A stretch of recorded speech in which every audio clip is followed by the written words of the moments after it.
Hello and welcome to episode 5 of the Meelas, an Abu Dhabi wargaming podcast. The Meelas podcast is hosted by me, Simon, and alongside me, as ever, is my co-host Ibrahim. Hello. Hello.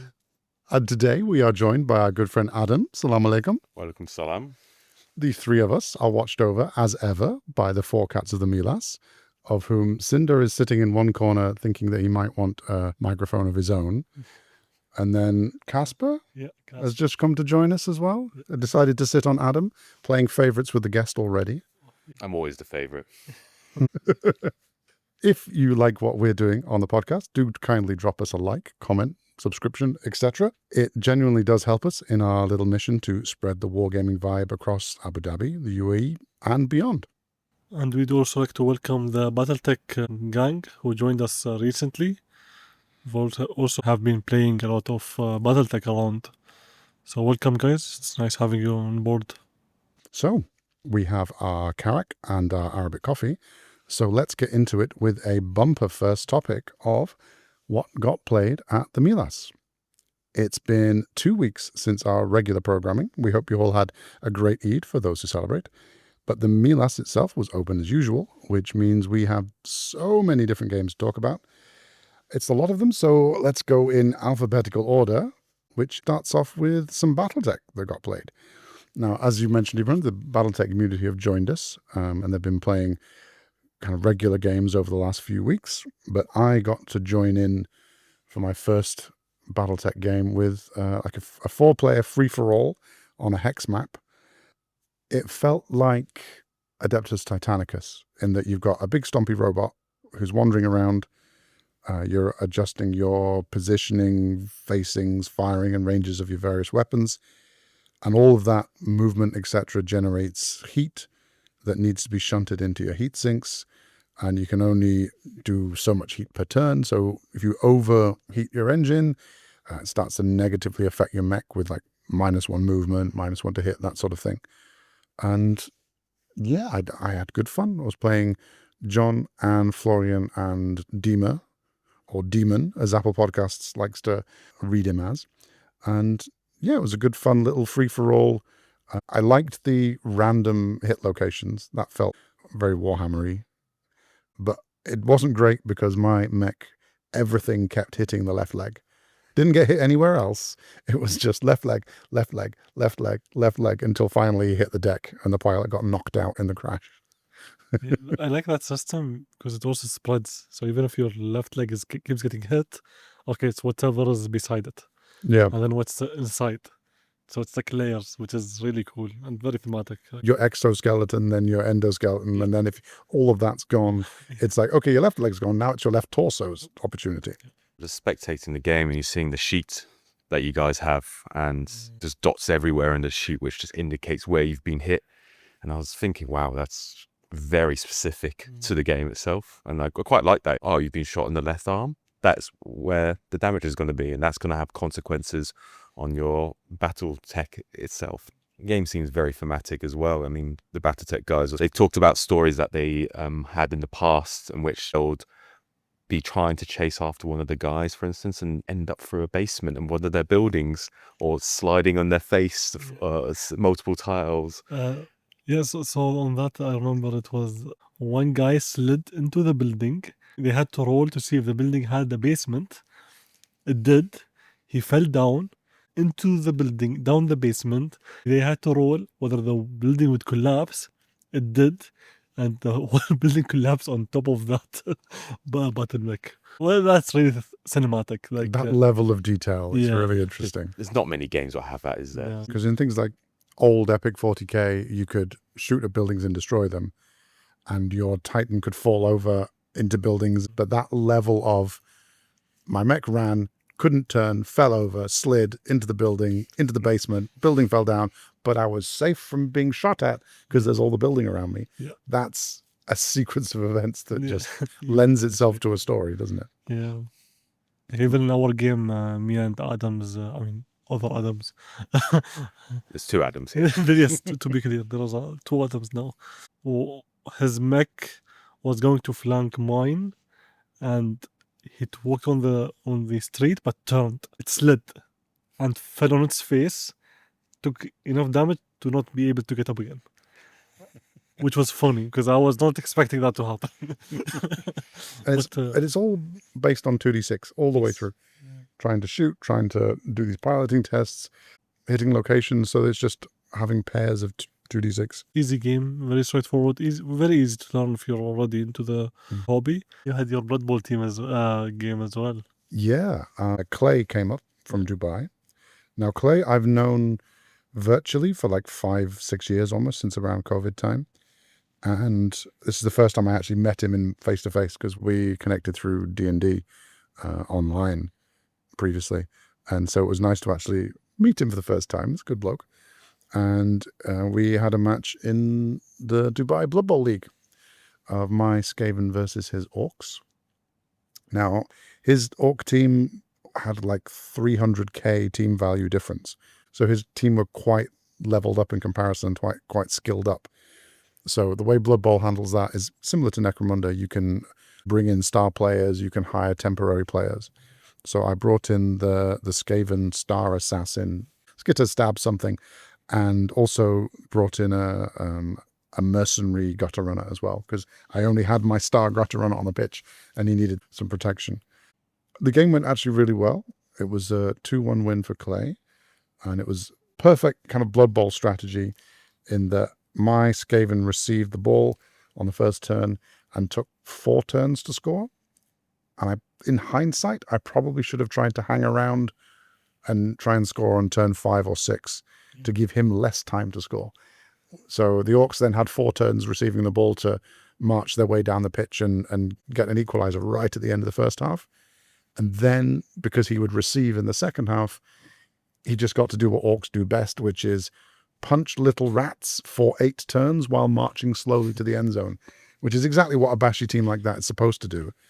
It was halfway through the second half, I was like, yeah, this is not coming back when I've got 8 players in the knockout section of the dugout, including the rat ogre. The fact that you're saying, oh, look, I needed to hold the ball, it's like, you're trying to put a level of tactics that you sort of expect in, other sports itself. And now you're implementing it into a war game or board game type scenario. Is so interesting to me. I mean, I was looking into Ogre team the other day, and I think that's got me all over it. But I do like how each faction has their own flavor, and it leads on to different playing styles. I mean, I'm sure you can't play your Skaven trying to beat everyone up. No, the Skaven is built on speed. They need to not get hit. They will not win a slugfest unless they're playing halflings or goblins or something. Yeah, I mean, these tactics are obviously such a mainstay in the game like Blood Bowl, but I think that leads on to our next game between myself and Ibrahim on DropFleet. So you were playing the Bioficers, and I was playing the Scourge. Yeah, and the Bioficers are very, very shooty, long distance shooting, can only shoot front. And this is the first game I've ever played the DropFleet. I've been saying to Ibrahim all this time, I want to play this. I want a demo. This looks absolutely amazing. And it helps that Ibrahim's paint scheme for his force is absolutely gorgeous. It looks like the Illidari from WoW, World of Warcraft. Yeah. And when finally getting to play it, wow, what a game. Yeah. I loved it so much. Yeah. I want to play more. I need to think. I'm looking into factions right now, going into Element Games and seeing what they have. Man, it's an awesome game that's also just starting to get into plastic, and they've been like throwing out models almost every 2 weeks. That's been amazing. Because Ibrahim, you played one game against Zaheen and suddenly said, this is an amazing game. Yes. And Adam's had exactly the same viewpoint from your first game is immediately, this is an amazing game. Yeah. So obviously TT Combat are doing something right, Definitely. having taken this game on. It's very easy to pick up on, because if you've played a war game before or a tabletop game before, it will take you maybe 1 or 2 turns to really get the hang of it. It's very simple. It looks complicated with all the tokens, but once you really get into it, it's not that hard. Like the whole rule book is 45 pages. Around 25 are just rules. So that's it. It's a kind of game you just play on the go. It's not something that you're going to spend a lot of time on. Our game did not last long for a first time playing that game. No, I mean, we were doing starter armies, and that was your second game. This was my first game. After turn 2, we were pretty much going through each turn relatively quickly. And obviously, the first turn, you're explaining a lot of rules to myself, but I picked it up very quickly, apart from a few mistakes where it turns out 45 degrees is not 90 degrees. But let's not go into too much detail there. Not many games you need geometry for, but that you did. But yeah, I mean, DropFleet, you can't just turn around. You have to think of it like these ships are essentially going forward the whole time. They have a minimum movement per turn. Which forces you to plan way before. Like, your turn 1, you already need to know where this ship will be in turn 4. Because it's going to be a mess. It was, I think... You told me about this previously, and I was like, okay, turn 1, I'm going to strategically put these guys here. I'm going to, get to, and then by turn 3, I'm like, oh, all my forward-facing cannons are facing the wrong way. Luckily, by then, I was able to kill most of your big guys. But then another turn of this, I would have been in big trouble. I don't have enough turns to do a 3 at 180, unless obviously my 90 degree, Yes, 45 exactly. degree. I mean, you were playing the faction how it would have played on a bigger point scale, because specifically biofighters gets like specific stuff. For example, they can teleport your ships. The cool thing about every faction in DropFleet is it's very thematic. They knew how to translate that theme of the faction's backgrounds into the faction's gameplay. Awesome. Good stuff from TT Combat. So, Simon, I saw you had some Horus Heresy on the table. Yeah, in our Paramar 5 campaign that Baden has put together for 3rd edition. Baden brought his World Eaters up to the table to face off against my Blood Angels. We played one of the SM Battle Report missions, which was a table quarter control, giving you victory points per turn for having line, vanguard, or comptroller units in that quarter. And because it was table quarters deployment, bar a little no man's zone in the middle, I decided, let me put my Land Raiders with my Terminators way up front and then just charge. I don't want any of these World Eaters charging me. So I just pinned him in his own corner. His MVP was, I think, rolling smokescreen saves. I unloaded almost an entire army's worth of shooting at one of his several contemptors, which just tanked it on a 5-up every time. Even when Sanguinius got his special melter pistol out, pointed it at a predator or something, and would have vaporized it in one shot, smokescreen save. That 5-up just kept coming, and I was like, oh, this is not going well. And it went even worse when I started rolling leadership checks. When the Terminators run away, and the other Terminators run away, and then the Sanguinary Guard run away, my leadership checks did not go well. Ultimately, on objectives, I was 7-6 up. But when you factor in Giant Killer, which is kill Sanguinius, and you factor in Last Man Standing, he had 1 unit more than I did on the table. He ended up winning 14-9. But it was a really fun game to have hand-to-hand from turn 1, and just Blood Angels, World Eaters, get stuck in, slaughter everywhere. It was a really fun game. And I always like playing Baden as well. Both sides are there to spill blood in close combat. And it happened. Oh boy, did it happen. Exact opposite on how I play. Stand at the back and shoot stuff. Yeah. No, but it looked beautiful. And I loved seeing your two armies sort of clash in the mid. Well, obviously, quite more on Baden's side, but but it was a very beautiful. The SM battle mission that you played was so interesting to me, and Baden had at one point just a rhino just sitting in the back the whole time. Well, that was a command rhino trying to give line or vanguard to a unit that doesn't necessarily have it. So it was a case of, let's try using this unit to do what it's supposed to do. Oh, that didn't work at all in 4 turns. I don't think I'll bother using this unit again. But it was funny to see it parked as far back as possible. Very un-World Eaters. Mostly because Sanguinius would have charged it and stabbed it with his Spear of Telesto. Because that's what he does for me. Just charge through all of these things, getting rid of them. Because there's not a lot of anti-tank in my Blood Angels army. It's nice seeing Sanguinius do what he needs to be done instead of... Well, up until he checked if the World Eater's laser vindicator was working by staring down the barrel and took 2 blasts to the face.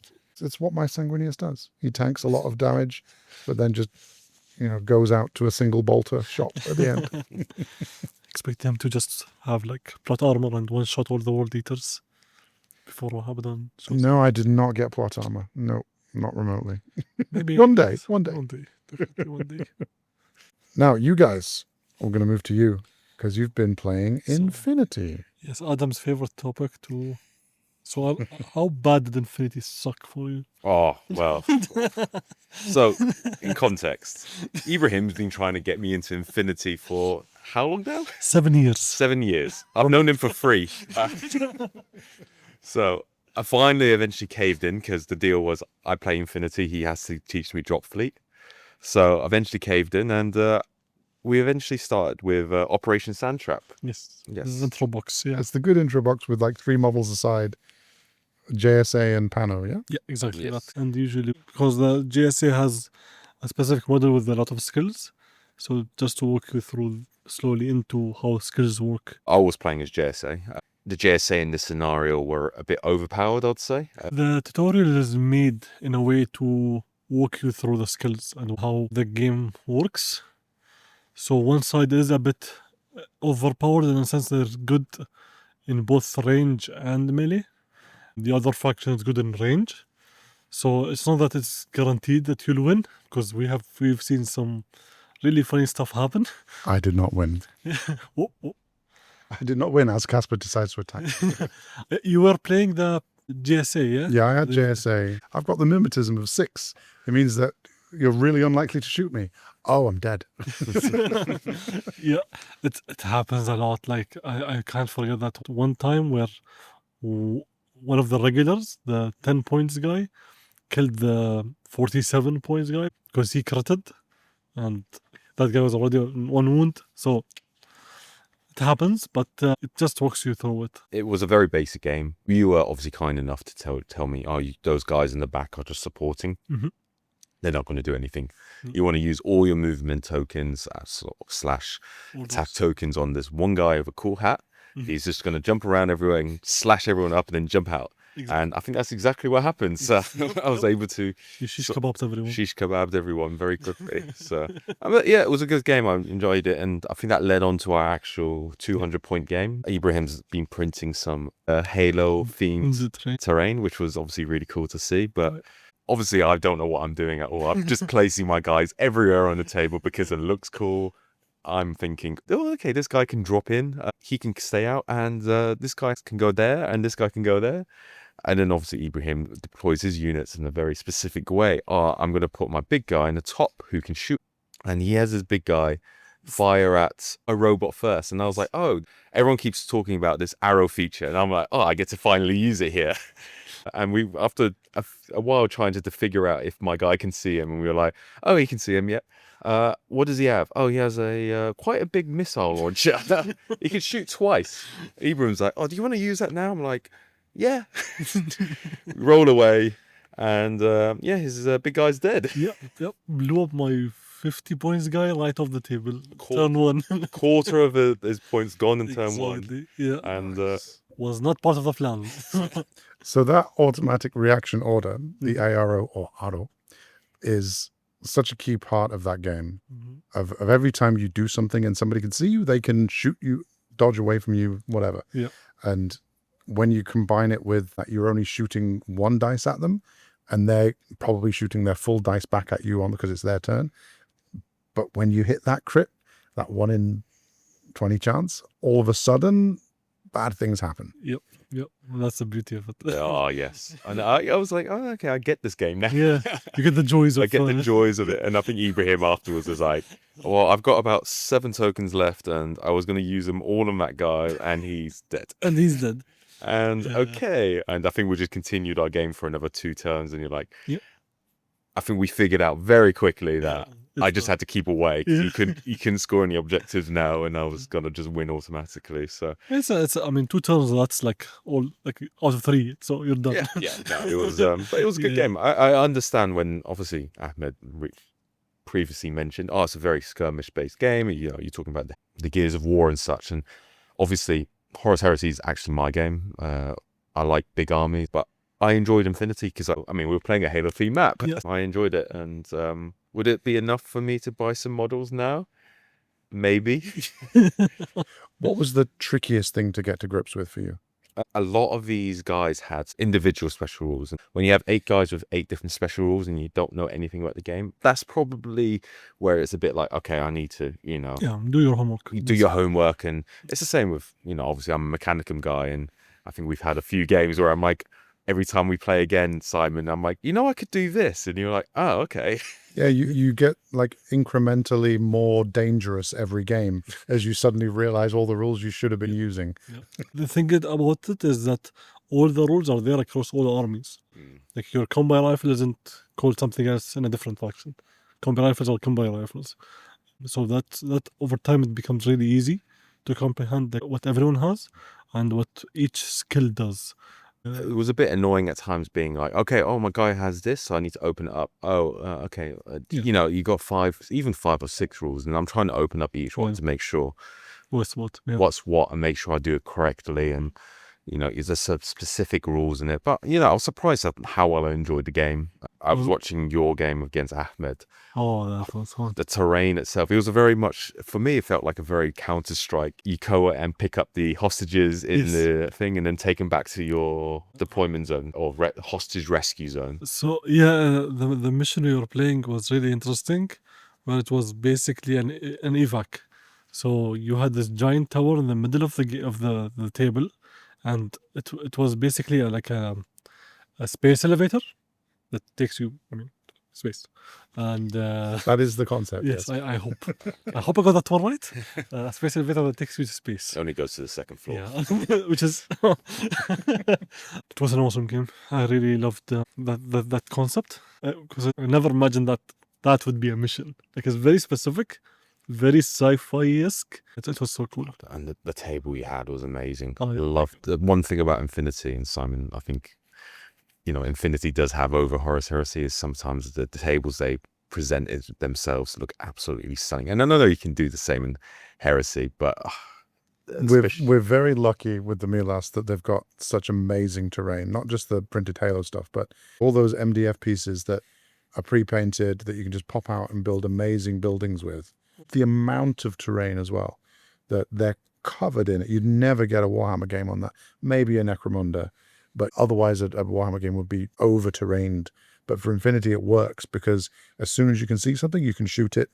So a full board looks amazing in Infinity. You can still have wonderful terrain for other GW games and for other war games. Like your maps for Battlefleet are fantastic of the worlds you're orbiting. Yep. But Infinity is a special amount of terrain that you need, and Yeah. the Meelas has a copious amount of really nice terrain for that. Alhamdulillah. Yeah, terrain is the third player of the game of Infinity. You have to have the whole board filled because, as you said, if you see someone, he's shot. And it plays a lot into the missions as well. Like some missions, they specify the kind of buildings you might need. And the cool thing about Corvus Belli is that they actually make shoutouts to different companies that might be making some things that you can use as a proxy for that. Like if you want to get like specifically in the mission, it will tell you, oh, you can use this building from Arsenal or Deep Cut or whatever, or like just list maybe 2 lines of companies that make custom-made stuff that you can use, which is really awesome from them. When it comes to building the objective, like terminals, the little buttons you have to click, the placing of the civilians, because some missions, the buildings don't matter. It's all about the civilians, I don't know, HVTs or whatever. The high value targets. That's the thing. There is a mission where there's a total of 8 HVTs in the table. Like that's just 8 NPCs in the middle of the table. You have to kidnap your opponents and, I mean, obviously keep them from kidnapping yours. So it's like capture the flag, but with like 4 flags. enjoy. Have fun with that. It's so much fun, the missions that they come up with. There's also the Ruby Monday now campaign that's still going on. I think they're on week 3.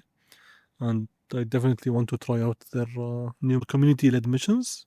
But the event is being led by Corvus Belly. So every week, a different podcast does the mission. That's And, very interesting. Yeah, community-led stuff is always fun. And speaking of led community stuff, Mr. Space Crusade. Now, here's the thing. It was designed for children in the 90s. And as a 10, 11-year-old, I was playing it.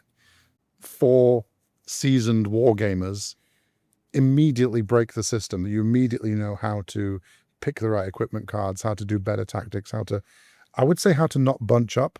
But you discovered, Adam, that bunching up is not helpful, isn't it? Yeah, I mean, I didn't know that your Chaos Space Marines can open doors. Or, surprise, there's a Space Marine with a launcher. And I've got 3 guys right next to each other.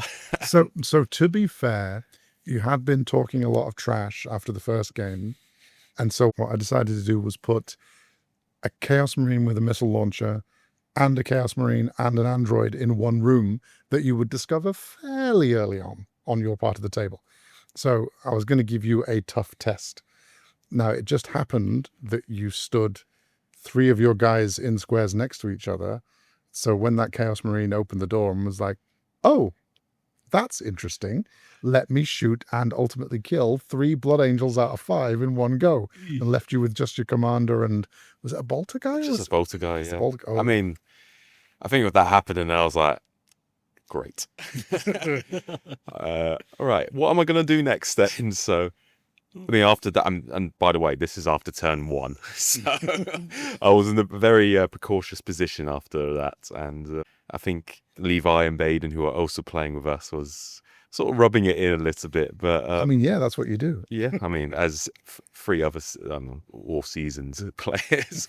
I mean, great game. I love the game itself. And even with that issue in the beginning of the game, or the setback I should be saying, I was able to crawl back into it as well and sort of get rid of them. I mean, the captain's obviously your main guy. You need to be able to use him as best as possible. He's the one who's able to do a lot of damage. Obviously the support was very much needed and are generally quite strong unless you're facing either a Chaos Space Marine with a Havoc launcher or a Gretchen, as Baden found out. That was my highlight, a Gretchen taking out an Imperial Fist in close combat. Close combat is super deadly. When you're shooting at each other, it's just, can I roll the right amount of dice? But suddenly when you're rolling off against each other, it's just, you suffer as many hits as the difference. So if I score enough hits on a Marine, you're done. And the Gretchen managed to do that. Then walked off and immediately got smoked by the other Imperial Fists. And I don't think anything else worked in terms of close combat for the aliens, but it was a good moment just to see that taken down. A very surprising moment. It's also worth giving maybe a background where Necron, a Chaos Space Marine, and a Gretchen doing together in one. It's a Space Hulk. Weird stuff happens. Back in the 90s when these guys are all friends. True. But obviously with Space Crusade, there's primary, secondary objectives. The primary objective in this game 2 was to kill the Chaos Space Marine captain. Yep. So obviously we actually identified it very late in the game. Obviously when you lose your men, you get minus points. I think I had 2 left, Baden had 2 left, and Levi had 3. But he had majority of his special equipment guys, while I only had a bolter. And I sort of realized, oh wait, I'm actually in the lead even with my setback in the beginning of the game. So we're all running towards this last square, which is obviously revealed to be the Chaos Space Marine. And we're sort of all setting up to eventually have this 3v1 against him. And essentially what's happened is Levi's sort of got into position into meleeing this Chaos Space Marine. I'm sort of in this corridor on the left-hand side, and I realise I'm 6 squares away, which is enough squares to get into combat, but I'm last to go out of us 3. Baden's second, and he's got 2 plasma guys who are basically lined up perfectly for this Chaos Space Marine. Anyway, I'm just there, and I realise, oh wait, if Levi kills this Levi's could potentially win here. So he gets in position, he fails his rolls, doesn't kill the Chaos Space Marine. Baden sort of jokingly mentions about, oh, should I fight my plasma guys? He'd been asking at the beginning of the game, like, what's the friendly fire protocol? And I'm like, well, there's nothing covered in the rulebook about it, but as long as you're not doing it deliberately PvP, I don't mind it being collateral damage. Like, that's fine. That just helps me out as the alien player because I'm outnumbered completely. So I was okay with that happening. So what does Baden do? He decides, jokingly first, oh yeah, well maybe I'll just shoot my plasma guys through the Ultramarines and right into the Chaos Space Marine. And Levi's just there like, hey, what? And I'm just there like, Darth Sidious, do it. I think that's a great plan. Throws those dice rolls. He misses, I believe, the first guy. And then his captain who's behind his main guy. And I'm there like, oh, if he kills his plasma Space Marine plus the captain plus Levi's additional Space Marine, I could be the clear winner. Unfortunately, he also missed that. Yeah, because he would have needed to roll a 3 in total to do 3 points of damage, because that would have killed both Marines and the commander, because everybody takes the same damage in that line of the plasma gun. I heard the first. Yeah, so he didn't manage to kill anybody, but it was a fun shot. One for the ages, one for the tails. Levi ended up getting those points and winning the game. But Yeah, it was definitely the deciding who killed him probably won the game. yeah, chasing around this space hole, trying to kill this one Chaos Space Marine. So I love the game. Every time someone mentioned it, my hand straight up. I volunteer as tribute. So. just showing up between the masses. Nice. I did play it once. Count me in the next time for sure. It's going to be so much fun. Trying to not shoot Adam in the back. But no bosses. Right. Not the only nostalgic game that's been played at the Meelas recently. Oh, yeah. Yeah, how was the second edition? I was worried it might kick my nostalgia in the teeth. You only like the Star Wars from when you were 12. I wondered if it would be the same with 40k rules. And is it just because I didn't know any better that I thought it was fun and was the world, the miniatures, etc., and playing it? But actually, it was really fun. The rules are Wild West compared to modern gaming, in that such weird stuff can happen. But treating it as a collaborative storytelling experience and not a competitive game makes it so much fun to play. Because we played 1,000 points. We didn't do any missions or something. It was just like kill points for units, just to not complicate things. Didn't do any psychic powers, no librarians or that kind of thing. And it was my Lamenters, which was just Captain, Apothecary, Tactical Squad, Assault Terminators, 17 models, Ultramarines for Andrew, Captain, Tech Marine, Tactical Squad, Scouts, Rhino, and a Predator Annihilator. So we had one more model, but it was only 17 and 18 models each. I've never seen a more effective Predator in my life. So it's got the twin las cannon turret. It's got the las cannons on each side. It barely missed a shot and didn't fail to kill anything it hit. He just started mowing down my incredibly expensive Terminators, which were half my army. And I was thinking, oh, this is going quite badly. And anything I shot at the Predator just bounced off the turret. Until I got my own back when my Captain in Terminator armor charged his Rhino. Now, vehicle rules are completely different in the second edition 40k. When you charge a vehicle, in this version, you automatically hit it. The Captain had a Thunderhammer. And the special rule for a Thunderhammer is automatically penetrates armor of whatever it hits. So I just basically had to roll on the damage table. And I picked the hull because that was the best option for me. And the problem with this is, on a 3-up, I think it is, basically all the occupants are killed and the machine is destroyed. No saves, no emergency disembarkation. It's just everybody dies. And so the Rhino, the occupants of his captain, his tech marine, and 5 of the tactical squad in a combat squad, all dead on turn 2, having just driven forward and shot the bolters of the Rhino. That's all he managed to do with 40% of his army gone in one hit. Was this newly painted models as well? The Tech Marine was brand new. Yes. There you go. Just painted the Tech Marine There for you this go. game. Adds up. And it didn't get to do anything. It was fun and silly. Beautiful way to spend Yeah. an evening. Was it everything that you remember it as? It felt more deadly than I remembered. Like, as Andrew said, this Predator has never been that effective, ever, in 20 years of playing this. What is this doing? And I don't remember my Predator I had as a kid ever being that effective. So maybe we were missing something, or maybe we just weren't used to the way the terrain rules were working. It was good fun, and I will keep playing it. These Lamenters give me the opportunity to be Sons of Sanguinius still, but also, in a very meta sense, allow me to be terrible at Warhammer. Every time I lose, it's just on brand for Lamenters, so I'm happy. Just thematic. Yeah. I think I saw some orcs in the drawers as well. Oh yeah, that's me. Yeah. Oh yeah. I mean, these models, absolutely beautiful. I think the models have got character and soul, and yes, they can be a bit goofy or just a bit weird, but that's part of the charm. They're all characterful, even the basic ones. Yeah. And I think moving characterful models around in a fun way in a game that doesn't actively matter, but you know you're having fun, works for me. I know it's maybe weird. We're playing games to have fun. Oh, I'm not sure about that. When I'm playing Infinity and DropFleet against you, Ibrahim, I'm there to table you in turn 2. So. We're just seething. I think any game is awesome whenever you're playing it with the right people and with the right mindset. It's going to be amazing. I don't think you can take Second Ed 40k competitively seriously, because there are ways to break it before you even start. And a lot of these get house ruled out. But one of the cool things you can do is, I've seen people who have said, you have 400 points. Make a character who is designed to end friendships with how broken they are. Because every army can do this.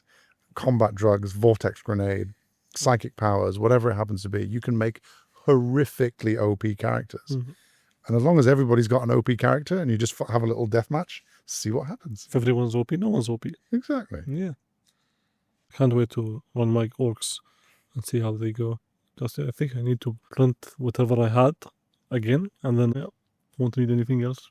Should be perfect for a beginners army, I guess. Yeah. And plus the scenarios, the Battle for Armageddon, funnily enough, scenarios that come in the main box are 3 slightly escalating games. It kind of teaches you as you go along. And it's a really calm introduction before you start playing full-size games. And that about sums up the games that have been played in the last 2 weeks at the Meelas over Eid. Been a lot. And there were a lot of them.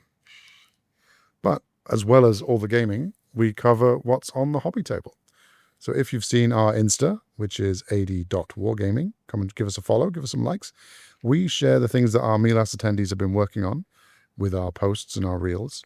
So if you want more hobby in your feed from just some ordinary guys, give us a follow. So what has everybody been building and painting at the moment? Let's start with Ibrahim, because he's got the biggest list. Well, I'll shrink it down. To my focuses at least. It's yes, I am still doing my Morat. I prepped them now to go deep diving in one of them at least. I think after my game with Ahmed, one of them deserves a paint job. The paramedic robot. He was the MVP. He jumped in, did the 2 classified objectives, did the mission objective, got me like total of the 7 points I got in that game was just that one guy. Yeah, he earned his paint job. I already have my second edition orcs that have been primed, based, and I'm slowly working my way toward them, because it's a lot of orcs. Yeah, those Gretchen, you've already got 20 Gretchen and like 12 or 15 orcs. Yep, 15. Plus the dreadnought, plus the knobs in the power armor or the mega armor, whatever they are. It's a reasonable amount of models. Yep. You're still ultimately playing a horde army. So horde army is a horde army. So you're going to end up with like 500 models. When the frag grenades and flame templates come out, those Gretchen will need to be shoveled off the table. Yep. But they'll have fun while they do. They look nice being shoveled off the table, hopefully. By 2035. I'm also working on Cawdor now. Yes, throwing you guys off. Necromunda's Cawdor. Necromunda's Cawdor. Really loving the vibe on them right now. I'm going with the classic blue Mm-hmm. Cawdor, like on the art. The kind of blue and plum from the original 94, 95, whenever it was. Exactly. And painting blue has been really fun, especially trying out these ionic paints. They're awesome. They're right next to me. I could see them. And they look really good. Yeah, thank you. There's still lots. Yeah, thank you. They're really fun to do. Like just hobos in Necromunda. Hobos and That's the vibe. they are the kind of the end is nigh Yes. dirty boys on the street preaching at Yeah. you. Already give them the congregation of the Azure Flame. That's gonna be their name. And I think we talked about this where like anything that happens to them when we do the campaign, inshallah. So I guess everyone knows the custodies. Every time they do something, they get like a new name to add to Exactly. the Yeah, inscription of who they are. So like they have- Baldor's got 300 names or something. exactly. So I'm gonna do the same, but for the Cawdors. But it's gonna be like really like stupid stuff.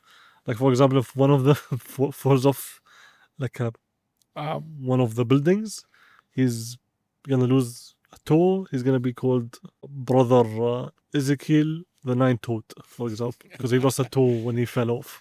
Ran away from a Juve. When they're away from a Juve, they're not so brave or whatever. They're gonna keep on earning names. Could not pick up a box. Exactly.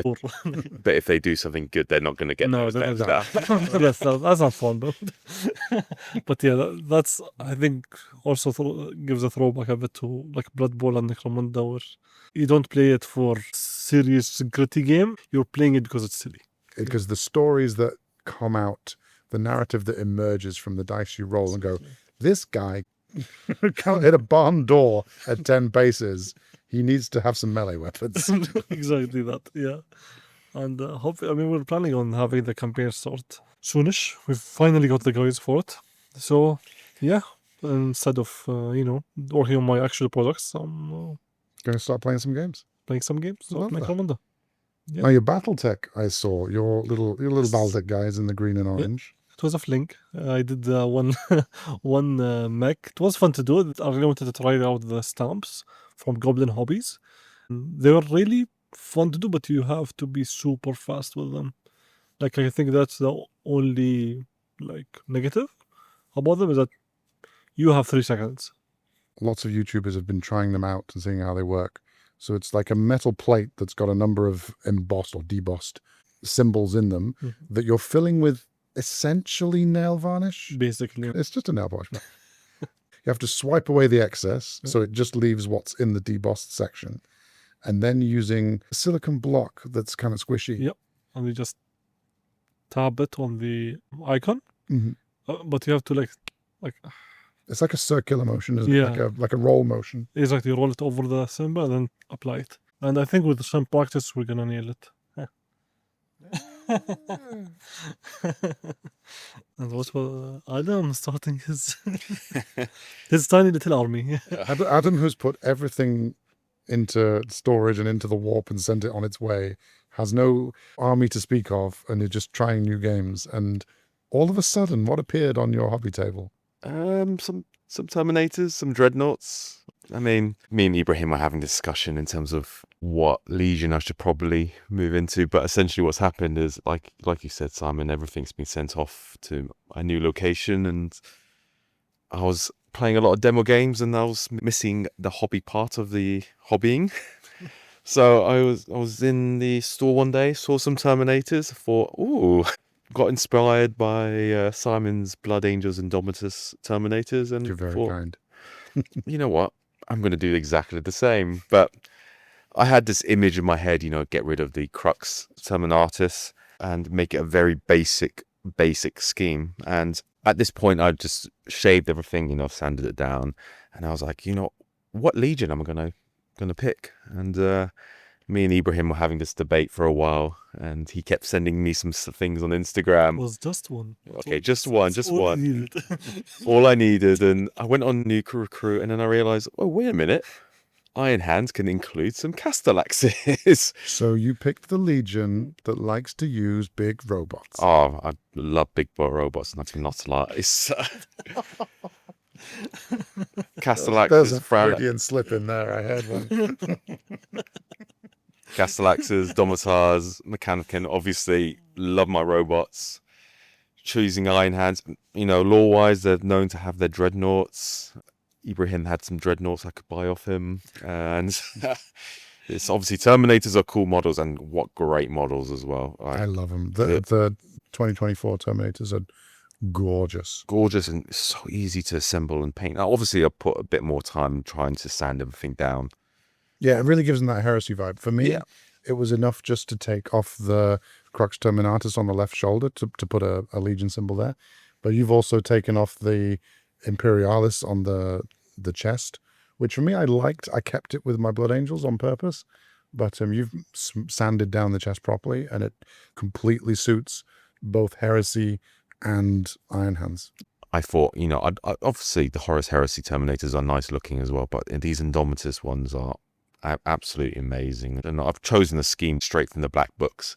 Obviously Iron Hands are known to be black and white, but in the black books for first edition, they're known to have a bit more of a darker steel body whilst they're having matte black shoulder pads. So I've sort of gone down that route. And yeah, I mean, it's getting along, like I said, so easy. It's an easy paint scheme to do. Trying out some new schemes, such as using oil paints as a wash, which has sort of had some mixed results. But I think next time I try it, I've learned some lessons on there. I can finish these 5 within 1.5 painting sessions. I'm looking forward to starting obviously, like I said, I've got some dreadnoughts I've primed, a Leviathan and Iron Hands Contemptor Dreadnought, and I bought some Assault Terminators the next following day after how successful that went. And you're going for that first company advancing with Ferrus Manus on Istvan 5. Yeah. Don't lose your head. Obviously, you got the Istvan 5. I'm either going to go for the Istvan 5 Atrocity vibe with Ferrus Manus and so on and so forth, or I could go into Mark 5 Power Armor, Shattered Legions, So I'm still trying to figure out. I haven't got any tactical squads or anything like that yet, but I like the scheme so far. I'm really pleased, and I'm really glad it's my first Legion army in Heresy, so hopefully my wife hasn't been listening to this point and realised I've bought more models. So. Oh yeah, hopefully she's got bored by now. Yeah. But, and has just ignored that. If she did reach the spot, add some plus. Honestly, yeah. That means it must be love. Or that she's bought. Anyway, Simon, what have you been working on? I am so keeping that in. I have been working on my Space Wolves still. I finished my Varagear, gave them a lot of red to them to keep them distinct from the rest of the army. But again, I've used the 40k Wolfguard Terminators because they're gorgeous models. That Indomitus just looks right to me. And they also go with the Niall Stormcaller model I've used, which is his Terminator model from editions past. So they'll all go together and being matching armor. And I'm really pleased with how they come out. It took me a while to get through them. Like some of the early base coats, I was like forcing myself through it because I wasn't like feeling it particularly much. But by the time I was adding the washes and going, oh no, this is actually fine. This will be fine. And end up with 5 cool guys, I think. So moved on, starting my Master of Signals, using what's his name, Crom from a previous edition. And then, I've just got those 15 Grey Slayers to do and the big truck on wings, which is the Storm Eagle. Yeah, no, they look really good. I can't wait to use them. I want to use them in the Paramount 5 campaign just to get going and actually use that full force. I mean, I wouldn't mind playing some Zomatalis. Maybe I can borrow some of Ibrahim's legions. I could do a Shattered Legion. That would be fun, yeah. I'd enjoy that. Oh, World Details, I don't know, it is very thematic. Yeah, I'd enjoy that a lot. I've also been looking at the Lamenters, been doing some undercoating, some prep because very unlike me, nothing was more than primed in my game against Andrew, and his Ultramarines were all fully painted. So I was a little bit put to shame there. So the Lament is at least going through the undercoat stage at this point. And also I've been building Eldar, the Guardians and jet bikes to put them on 25mm bases. So they are 2nd edition ready. Nice. And maybe they will play 11th at some point. I don't know. Wow. But primarily for 2nd and get that and nostalgia back. But we are not the only people who have been doing hobbying. We've been seeing Hassan going through his Cities of Sigmar still. Yep. He's been mixing and matching colors on his knights, Yes. which has been very nice to see, because he does love his purple, but now seeing like the orange knight, the brown knight, as he's going through them is really nice to splash some other colors into that force. It's going to look really good. Yeah. Really love that orange one. Yeah, he nailed it.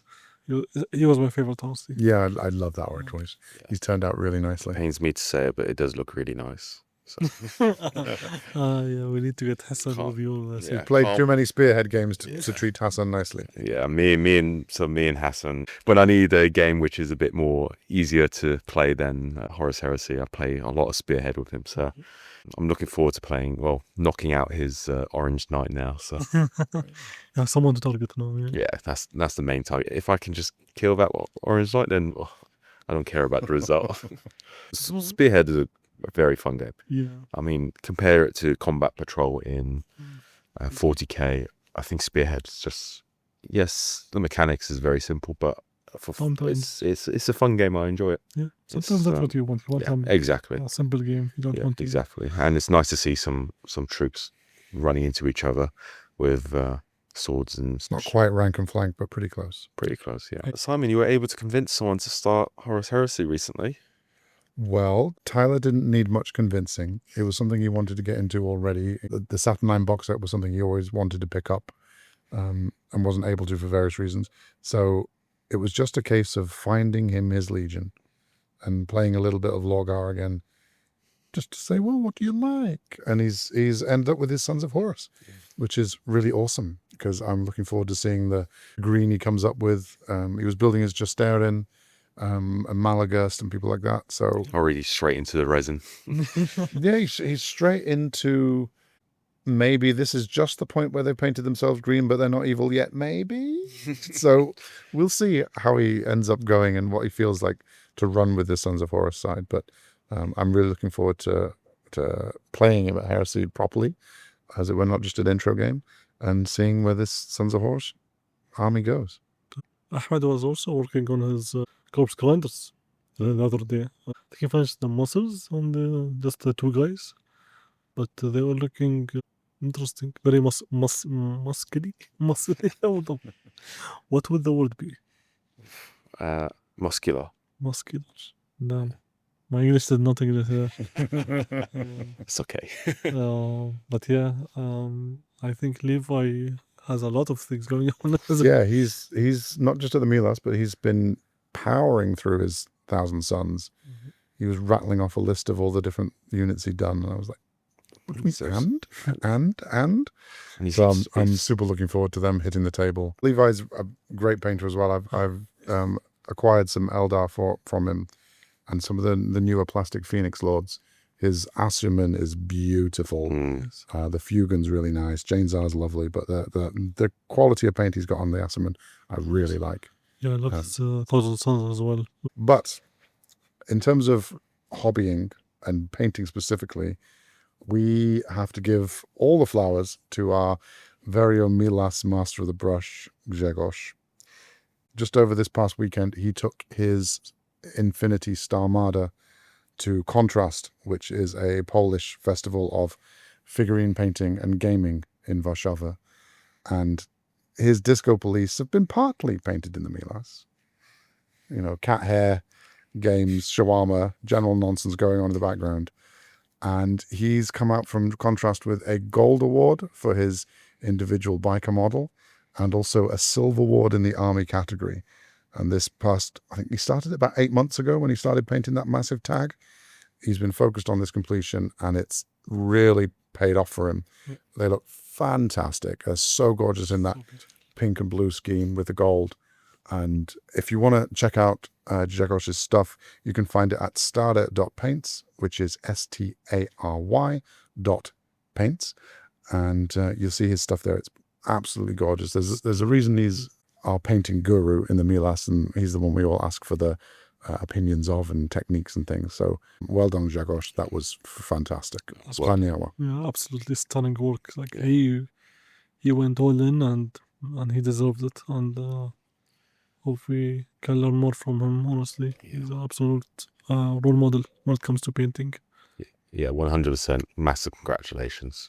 Absolutely beautiful models. Like, not in a million years I would think I could get to that level, but you know, he's put in the effort, and you see him every time he comes into the Meelas working those models when he's not playing Infinity or helping out other players playing Infinity. It's honestly like it's a level, several levels above anyone else. And the lighting on that biker, pink lighting on one side, blue lighting on the other, underlit as well, and like gorgeous, absolutely gorgeous. Yeah, looking at that model like in person, gonna make you really dizzy because you're moving the model, the lights are not moving with it. Like, what is happening? How can you make non-metallic look that good? One of the pinnacle parts of the Meelas as well is just seeing Grzegorz work alone makes you okay. Yeah, I know. I want to be better. I want to improve on the specific thing, or just bit by bit. But on the long run, that comes with you. Like it's amazing. I really love his work. The love he puts into these models. Like, I'm talking about me just trying to get one done in one painting session, but he's put so much love into these models, and it's really, I mean, it's hundreds of hours. Hundreds of hours. Yeah. It shows in the models, and massive congratulations. I'm really glad that he won some awards from it. It's been worthwhile in the end for him. Well deserved. Yep. And that's not the only cool thing that's been kicking around recently, because Warhammer 40k 11th edition, the cinematic trailer, that's some cool stuff that's been kicked out as well. Yep, that was really sick. Seeing the Emperor in all his his quote glory, and so much glory. Not so much glory. Yeah, really love that they showed us the Aquila being done properly. Yeah. So like a little tutorial. So, like, we all figured that's what the Aquila was, but showing the gesture specifically. Yep, that's the one. Yeah. Now, did you figure that was a pilgrim, or was that one of the psychers that was being fed to him? Ooh. I think it was a pilgrim. I thought it was a psyker. Because I figured that, like, to see the golden light of what is presumably the throne. Now, whether the Emperor's on top of that, or whether that's just the power source for him underneath it or something, we can't really tell. But that to me was like, would a pilgrim to get that close? Because when they announce the psychers being essentially sacrificed to him, fed to him, it was essentially sort of viewing in that time where you do actually see what in my eyes a pilgrim / psyker. So I thought it was a psyker. Yeah. That was my interpretation too, but I've seen it as being a pilgrim. Yeah, it could be, yeah. I don't remember where I read it, where like there was a part of one of the stories that goes through one of the psychers that are being put into the machinery. So they're not just like, just go in and enjoy the show. No, you are a battery, you're a double A. Yeah. They literally have to put them into these coffins that then get plugged into the golden throne. And that's how he something like that. That's how he sustained his psychic might. Yeah, he doesn't just nums on them like chicken wings. So are these psychers AA or AAA? I mean, it probably depends on how much food there is on each individual world they come from. True. At the level of psycho. Duracell or Planet Duracell. There's so many cool little bits in that trailer. Obviously the Emperor close up, and the people who have been taking the screen grabs and comparing like all the eye moves, like the eye looks like he is not having a good time. Nope. And it's for me strikes that right tone of grimdark, hopeless, powerful, arcane, unknowable all at once. And yeah, I really like a lot of shout outs to the lore as well. Oh yeah. Plenty. I mean, the standout for me was the Eldar, was the Dire Avenger walking through the bit of the craft world, because that is a direct lifting of one of Jez Goodwin's art from the early 90s. It went into Codex Eldar for second, of just a Dire Avenger wandering down a walkway, even to the extent of the railing, and the shape of that is the Dire Avenger token that gets used in-game in 40k. And that kind of defined the way that a craft world looks on the interior all the way back then. And just to see it as, let's show the Eldar. How do we show them? With a callback to second. And to advertise a box that's a callback to second. I find that super nostalgia generating of a little remember berry, but just a nice little moment. And for obviously your callback to second edition, whilst myself, I looked at it, Eldar for 3 seconds, what's the next one? Yeah, well, because you don't know that artwork, you don't realize why it had any importance at all. Very beautiful, don't get me wrong. But again, I thought, 3 seconds, I was expecting more. But then you did mention it to me prior to this, and I was like, I looked into it, and I was like, when you see the picture and compare it to the cinematic, it opens, you see it in a completely different view. Yeah. Like, I mean, Jez Goodwin's Eldar sketchbook, they collated all of his work, and it is gorgeous, from the Farseers to the general populace. Beautiful work that he did. You throw in also Mark Gibbons, some of the stuff he did for like Howling Banshees and things like that, and Vipers, just kind of defined the look that they haven't changed, particularly in 30 plus years. I mean, when it was established 30 years ago, they still use it now, as you see. It's awesome. If not directly, then they're definitely like throwbacks to it a lot. Like lots of I think this edition we're gonna see a lot of throwbacks to a lot of older editions, and I'm really looking forward to see what they do with some of the ranges. Like now I'm thinking, would they do a throwback to those second edition Chaos Space Marines? Like it's gonna be very interesting to see what they come up with.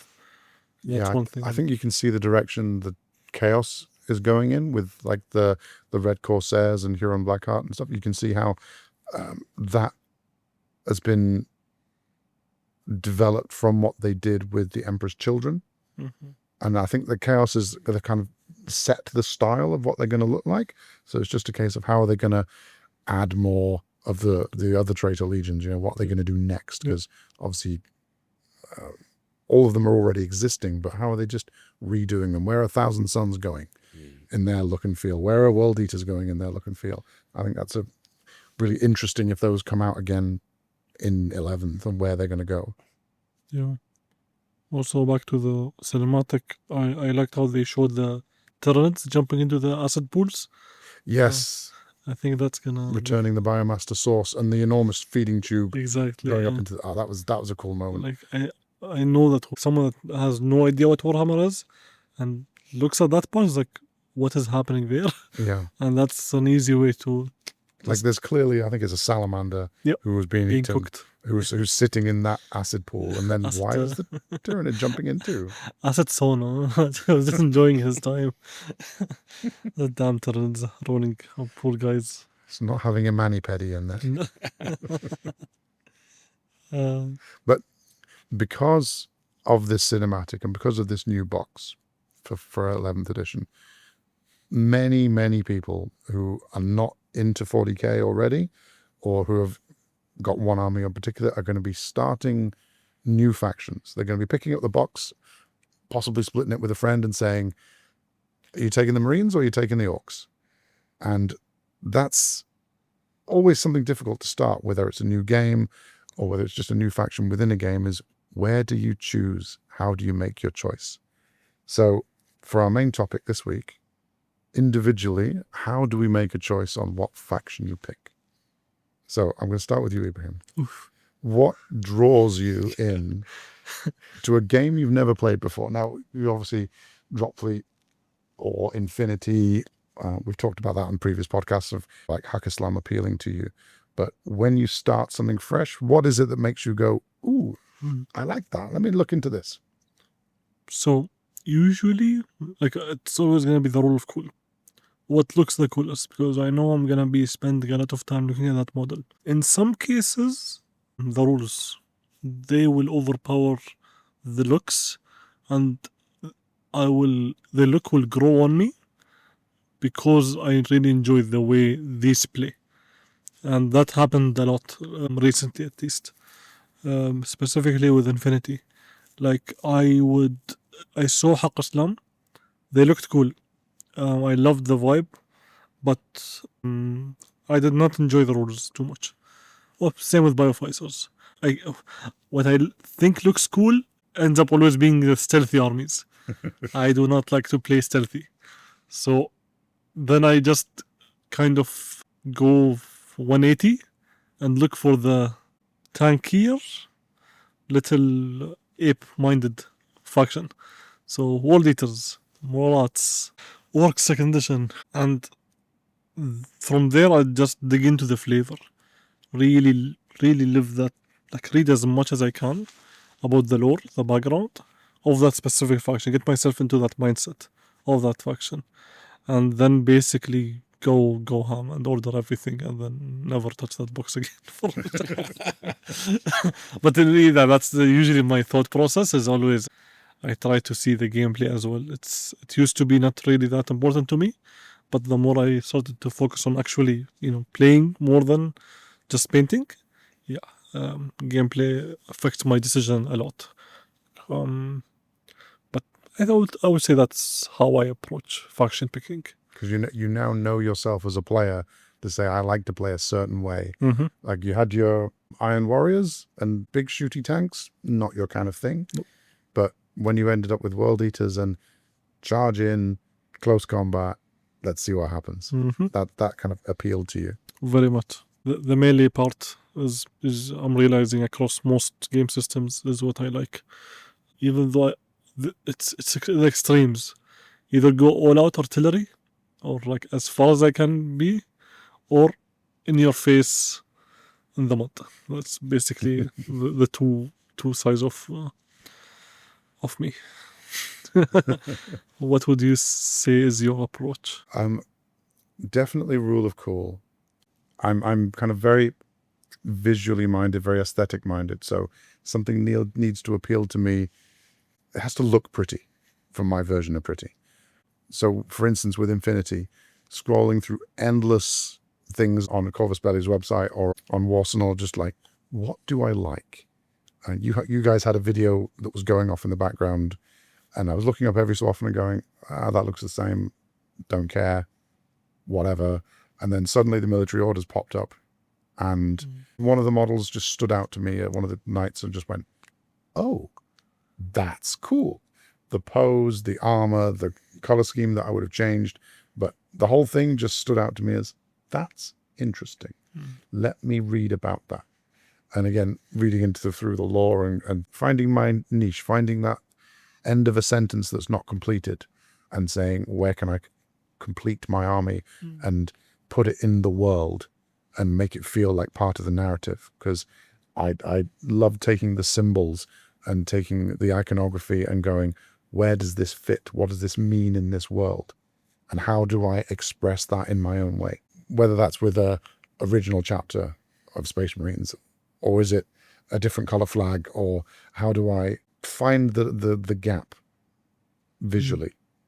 The way an army plays is not necessarily much of a consideration for me, because I've done sit back and shoot armies, I've done in your face armies, I've done rapid armies, I've done hordes versus elites.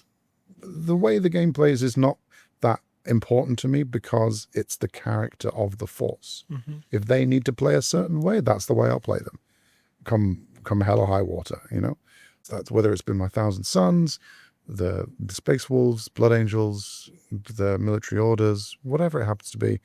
It just has to look right for me, and paint it a certain way that makes it mine, and figure out how it fits and sits within the wider world and the wider faction. Is it atypical, or is it typical of that faction? Am I doing something very specialized, or is this the real theme of the army, and how it's presented at you? That's the way I tend to look at it, because you have to love the things you paint. If you're not enjoying it because you don't like the way it looks, I don't know why you'd paint it, for me. especially when they affect each other. I think that's when it pulls me in. Like when I read about this faction, the flavor mirrors the playstyle. That's when I'm sold. Like that happened a lot when I was playing Age of Sigmar 2nd edition. I loved Nurgle. I started as a Death Guard player, so it was very natural for me to get into Maggotkin. And the rules were very thematic, where Nurgle is about the cycle of life and death, and that was the whole army's system. Was kind of around that, plus spreading diseases, which was so much fun. That's another question I would ask you. Like, what is that faction for you? What is that faction that kind of stuck with you as the most fun you've had playing? That's a really good question. It's a very good question. I'm very similar to Simon. Rule of cool is everything for me. Obviously, I mentioned I like robots. It needs to have big, sexy robots. Being sexy robots or a big, sexy centerpiece. Obviously, dreadnoughts. I like elite units. I like elite armies. 40k was Grey Knights for myself. Mechanicum, I've obviously got the robots in there. And then with, obviously, the Iron Hands now. Army's going to be very Terminator-based dreadnoughts with a few tanks. But I don't know, it's very difficult for me because I can't specifically choose a specific army. I like to make a thematic army, and I like to have an army, when I put in a center on the tabletop, it has a very specific theme towards it. And I mean, I love an army showcase myself, but I can't really look back and answering a question, Ibrahim, but like, in terms of what I enjoy most playing, I can't really go back and go, oh, Mechanicum was my favorite, or Grey Knights were my favorite, or, even going back, Tower were my favorite when I got into 3rd edition, or Necrons when I played it briefly. It was always a bit more like, I just like these armies and throw them on the tabletop. And obviously, you want to win, but at the end of the day, the reason why I got away from 40k is because, if you want to play a elite list for Grey Knights, it's just loads of baby carriers. I know they're big units. I kit bash my baby carriers, but I don't want to have 6 baby carriers on the table. I wanted some Terminators in there. I want some Grey Knights. So my point is, even if like an army that you play, even if you lose, it does not matter. Yeah. It was so much fun to play that it does not matter if you lost. It was just fun to play. Adam gave me enough thinking time to say halflings in Blood Bowl. Nice. Because the whole point of halflings in Blood Bowl is that they should not be there.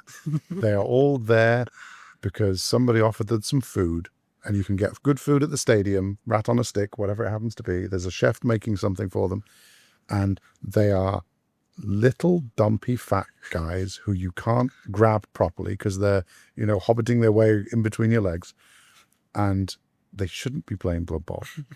They bring at least 2 treemen every time, and that's it.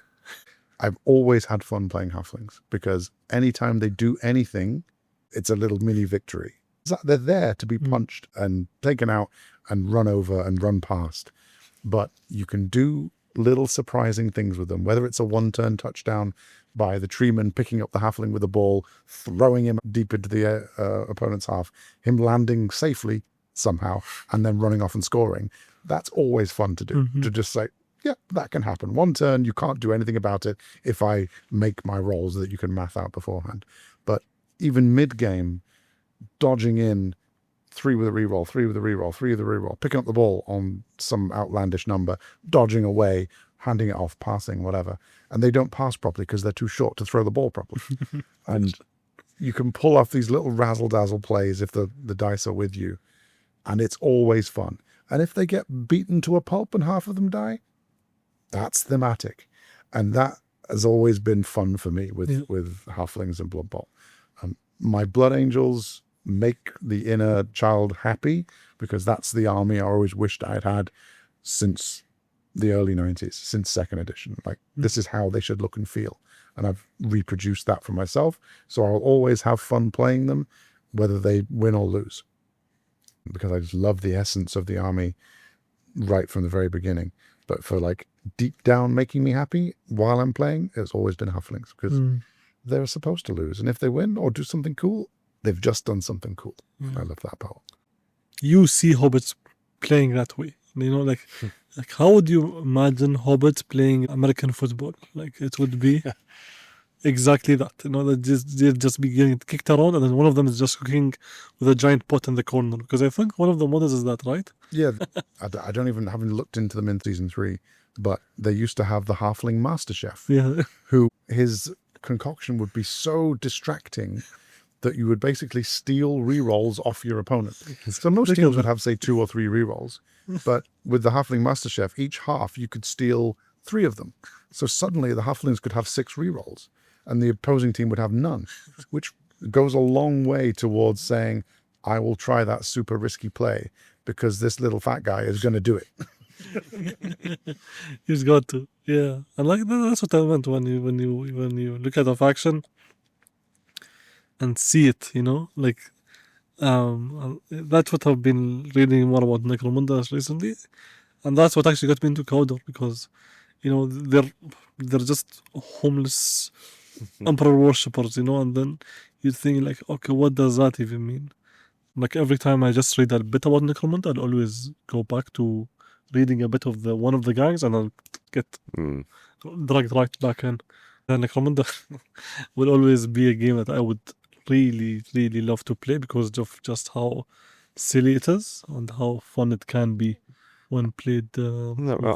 I've mentioned I want to, try out Necromunda. So I've had a dabble into some of the armies just to have a look, and this sort of relates back to the main topic as well. What appeals to you and why? When I start looking at the armies, and I was looking at what units there are, and I think it looks like one of the police units or something. It has that yellow, yes, and they look quite cool, and I like the uniforms. That really appeals to me, that really struck out to me.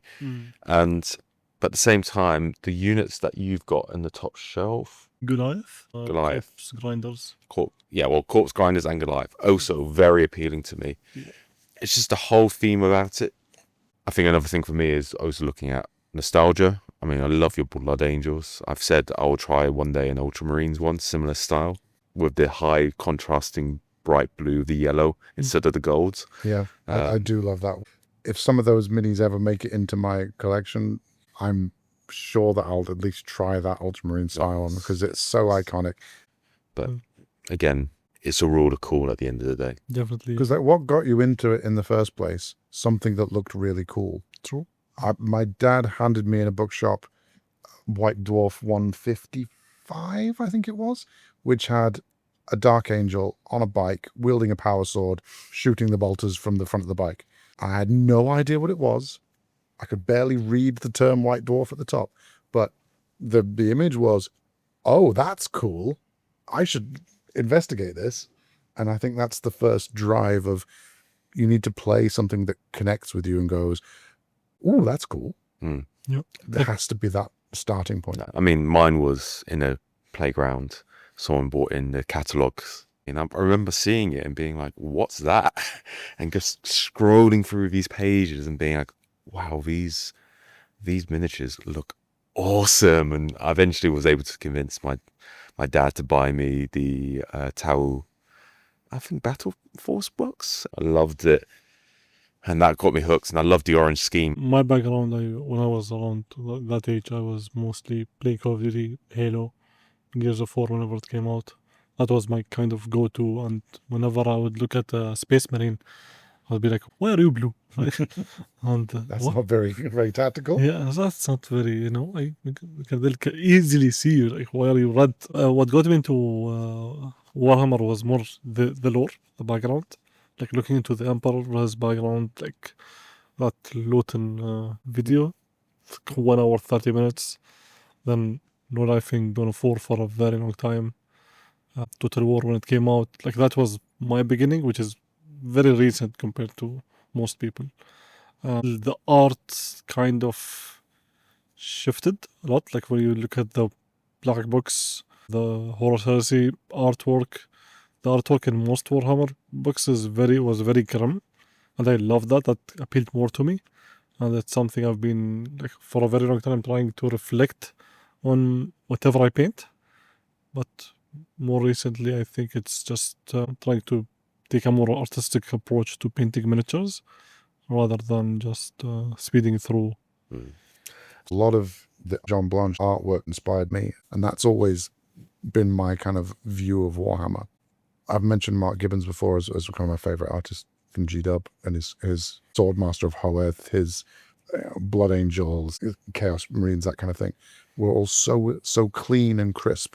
Some of the grimmer stuff comes in, but I really love the clean lines, the smooth armor plates. That's what it means to me, which is why I don't tend to gunk up my minis with weathering and chipping and mud and dirt and stuff, and just because it doesn't feel like the kind of the pristine Warriors of the Emperor, even though after 5 minutes they'd be covered in blood and dirt and all sorts. It's just never been part of my vision of it. Yeah. But it's still lovely. It's just not the way I want to paint. Yeah, I mean, that's the beauty of Warhammer. I think you can approach it from whichever angle you want, and it'll still work on the same table. So I think we've done all how we choose our new factions, haven't we? Well, thank you, gentlemen, for your opinions and, I guess, advice on what to look for in a new faction, like many people will be doing as 11th edition 40k comes out. I think that about wraps it up for the Meelas this week. If visiting us sounds like your kind of thing, drop us a DM on Instagram at ad.wargaming and come visit us one weekend. Doors always open, always welcome to come and see. Find us in our next episode of the Meelas podcast, wherever you get your podcasts. We're an audiogram on YouTube, we're on Spotify, Apple Podcasts, and Amazon Music. If you've got all the way this far, please do drop us a like, a subscription, or even share us with a friend or hobby group if you think this might be their kind of thing too. Thank you very much for listening to the show. Thank you, Ibrahim, for your time. Thank you, Adam, for coming along, being our guest today. Thank you very much. And we'll see you in our next episode. Thank you, Simon, and thank you, Adam. And don't forget to start new armies.